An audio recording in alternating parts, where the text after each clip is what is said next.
Halo, assalamualaikum warahmatullahi wabarakatuh. Ketemu lagi dengan Insan Tutor, channel pemersatu YouTuber pemula. Baik, teman-teman. Ini barusan saya ditelepon oleh saudara kita dari Hong Kong ya. Bahwasanya ini sebenarnya sudah monet. Sekali lagi sebenarnya sudah monet ya. Tetapi karena RPM dan CPM-nya ini rendah banget, tentunya kan selama 2 bulan ini belum gajian ya. 2 bulan belum gajian. Ya wajar lah yang namanya pemula 2 bulan belum gajian. Terus yang terjadi apa? Meminta tolong kepada grup ya, meminta tolong kepada grup yang kebetulan grup itu juga referensi dari temennya. Terus yang terjadi apa? Jasa meningkatkan CPM dan RPM karena yang namanya pendapatan di YouTube ini kan erat hubungannya dengan CPM dan RPM. Jadi kalau CPM dan RPM-nya itu besar, tinggi, maka gajinya juga bakalan meningkat atau tinggi. Nah, ini ada jasa yang baru, entah ini sudah lama atau baru dibuka ya. Tetapi ada, kalau mungkin sebelum-sebelumnya ini jasa push dolar. Nah, sekarang jasa meningkatkan CPM dan RPM. Dan lucunya lagi banyak juga pemula yang tertarik dengan jasa-jasa model kayak gini, ya. Dan yang terjadi apa? Ini bro ya, berdasarkan dari pengalaman saya, kalau sekedar meningkatkan CPM dan RPM aja untuk meningkatkan gaji itu gampang sebenarnya, gampang sekali. Terus kenapa kok misalnya tanya ke Insan Tutor kadang-kadang nggak dijawab gini bro ya.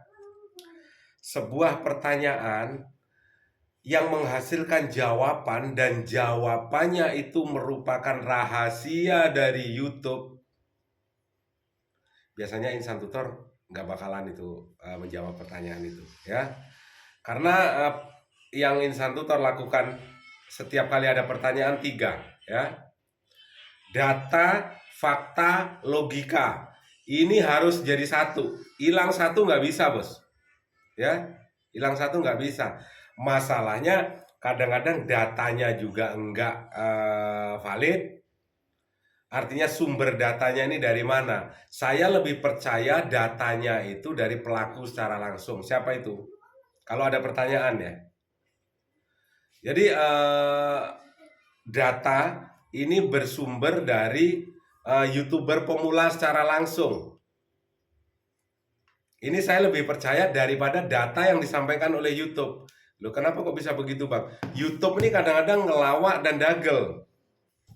Ya, bisa berubah-ubah, dan apa yang disampaikan oleh YouTube ini kadang-kadang juga ngawur, ngaco juga.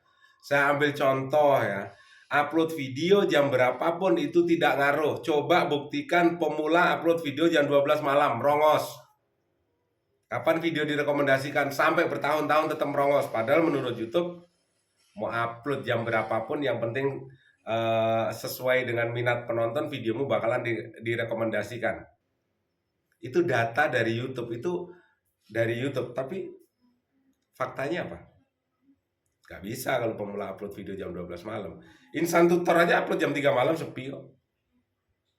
Sudah setahun lebih sepi juga. Ya. Jadi datanya harus jelas, faktanya sudah kita ungkap tadi. Faktanya semua pemula apa? Data dari Google kita ambil, faktanya dilakukan oleh semua pemula, merongos juga ya. Setelah itu logika. Dalam penyampaian ini masuk nggak di logika subscriber? Kadang-kadang datanya jelas, faktanya sudah ada, tapi yang menerima informasi ini subscriber yang mungkin otaknya cuma separuh, nggak masuk di logikanya dia. Itu percuma juga kita jawab. Ya. Jadi data, fakta, logika harus berimbang intinya. Oke ya. Dan ini kebetulan memang kalau ada pertanyaan yang tidak mengandung 3 unsur, biasanya 3 unsur ini ya nggak Insan Tutor jawab, percuma dijawab. Dan ini adalah yang kita kembali ke poin ya, ke pokok permasalahan, cara meningkatkan CPM dan RPM. Jasa nih ya, jasa. Terus yang terjadi apa? Memang dalam 1 minggu ini RPM-nya naik, CPM-nya naik. Tetapi dalam jangka panjang 1 bulan berikutnya merongos, Bos. Insan Tutor pernah. Ya, pernah. Jadi gini,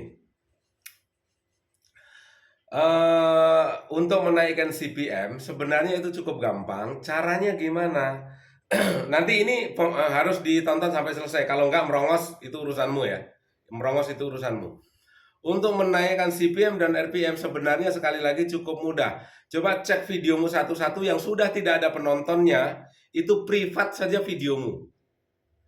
Itu RPM dan CPM sudah pasti naik. Yang jadi masalah sekarang untuk jangka panjangnya bagaimana? Ya, video yang di privat atau itu kan otomatis tidak ada yang bisa nonton selain pemilik channel. Sedangkan harapan di YouTube adalah konsisten upload video tiap hari. Artinya video kalau upload tiap hari itu kan banyak videonya dalam sebuah channel. Dan disitulah nanti videomu bakalan berseliweran di beranda subscribermu, berseliweran di beranda di luar subscribermu. Tapi kalau videomu di privat, otomatis dalam jangka panjang, kalau personal channelmu atau branding channelmu itu belum terkenal, jangka panjangnya merongos. Ya. Apalagi personal brandingmu juga belum terkenal, meringis ditambah merongos. Jangka pendek dalam 1 bulan ia naik, mungkin penghasilanmu naik secara signifikan. Tetapi dalam jangka waktu 6 bulan ke atas, sekali lagi, kalau CPM-mu naik, RPM-mu naik dengan cara privat video di atas 6 bulan, ini nanti channelmu yang berbahaya. Pendapatanmu naik sementara, tapi channelmu jangka panjangnya yang agak ngeri sedep. Karena kenapa? Branding channelmu tidak dikenal secara luas. Ya, sebenarnya cukup gampang kalau hanya untuk meningkatkan CPM dan RPM. Itu secara instan lah, tidak memikirkan jangka panjang. Kita di YouTube ini kan memikirkan jangka panjang. Bagaimana 1 tahun pertama kita berjuang untuk mencari 1000 subscriber, 4000 jam tayang. Bagaimana nanti di tahun kedua ini kita harus setidaknya algoritma atau pondasi algoritma ini sudah terbentuk, sambil pelan-pelan memperbaiki mungkin video, sudah bisa beli HP yang agak bagus, belajar bagaimana cara nyutingnya segala macam. Itu di tahun kedua. Di tahun ketiga itu mungkin sudah agak tenang sedikit. Karena apa? Setidaknya pondasi algoritma sudah terbentuk dan tinggal menikmati hasil.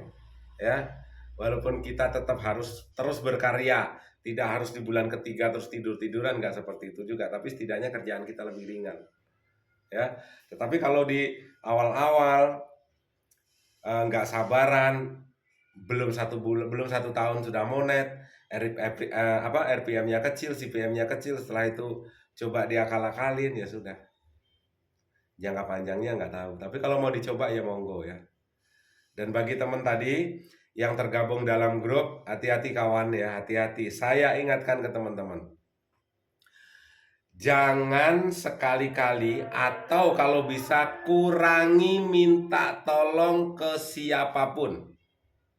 Ya, atau mungkin di grup yang mungkin nolong kamu dengan tidak dibayar nggak apa-apa, sekali lagi dengan alasan saya tolong tidak dibayar nggak apa-apa. Saya ingatkan kepada teman-teman, kurangin minta tolong kepada siapapun. Kita belum tahu bagaimana karakternya dia.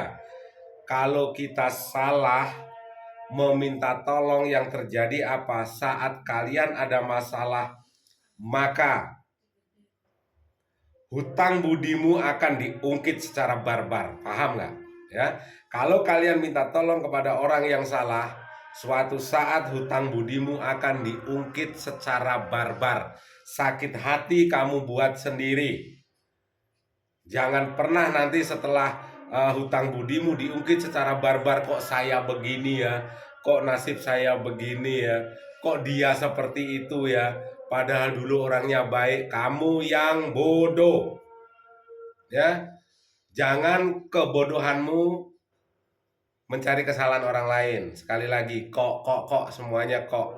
Kok saya seperti ini, kok dia seperti itu. Jangan seperti itu. Ya, tetap jadi diri sendiri. Selama masih bisa menyelesaikan masalah, selesaikan sendiri. Sukses selalu, salam buat keluarga. Wabillahi taufiq wal hidayah. Assalamualaikum warahmatullahi wabarakatuh.